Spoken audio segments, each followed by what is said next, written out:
बिस्मिल्लाहिर्रहमानिर्रहीम। दोस्तों, मैं हूं अब्दुल गनी, मैं हूं एक बायोलॉजी कोच और आज जिस टॉपिक के साथ मैं आपकी खिदमत में हाजिर हूं वो ये है कि थ्योरी में लॉ या प्रिंसिपल, इन दोनों में फर्क क्या है। लॉ या प्रिंसिपल ये एक ही चीज है, थ्योरी एक और चीज है। इन दोनों का फर्क समझाना मकसूद है। Theory, law and principle. अब देखते हैं थ्योरी क्या है। When a hypothesis stands test of time then it is known as a theory. मतलब क्या है? मतलब यह है कि अगर कोई हाइपोथेसिस बार बार एक्सपेरिमेंट से टेस्ट किया जाए, कभी भी गलत साबित ना हो, हमेशा सही साबित हो, तो ऐसा जो हाइपोथेसिस है वो अब एक थ्योरी बन जाएगा। जब वो एक्सपेरिमेंट से गुजरेगा, बार बार एक्सपेरिमेंट होंगे, हमेशा सही साबित होगा, अब वो एक थ्योरी बन गई है।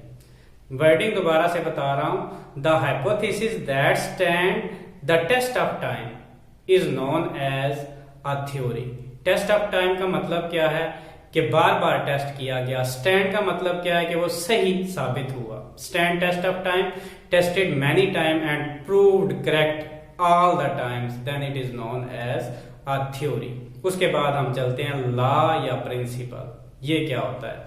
अब देखें, एक थ्योरी बन गई। अब जो बायोलॉजिस्ट हैं वो इसको डिस्प्रूव करने के लिए पूरी की पूरी जो है कोशिश करते हैं, एक्सपेरिमेंट करते हैं कि किसी तरह जो थ्योरी बन गई है उसको गलत साबित करें। और जब कोई थ्योरी इस कंडीशन में भी अपने आप को सही साबित कर ले, सारे साइंटिस्ट उसको गलत साबित करने की कोशिश करें, वो सारे इसको डिस्प्रूव करने के लिए एक्सपेरिमेंट करें और फिर भी वो सही साबित हो, तो फिर वो लॉ बन जाएगा या प्रिंसिपल बन जाएगा।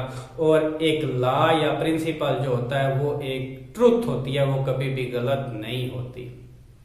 तो ये है जी लॉ और थ्योरी के दरमियान फर्क। थ्योरी पहले बनती है और उसके बाद जब बायोलॉजिस्ट पूरे के पूरे कोशिश करते हैं उस थ्योरी को डिस्प्रूव करने के लिए, फिर भी कोई एक्सपेरिमेंट उसे गलत साबित नहीं कर सकता, तो फिर अब वो बन जाएगा लॉ या फिर प्रिंसिपल। तो एक लॉ या प्रिंसिपल जो है एक थ्योरी से ज्यादा जो है एक्यूरेट होता है, परफेक्ट होता है और उसमें गलती के चांसेस बिल्कुल भी नहीं होते।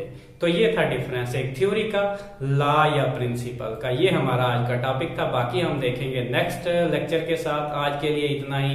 Thank you very much.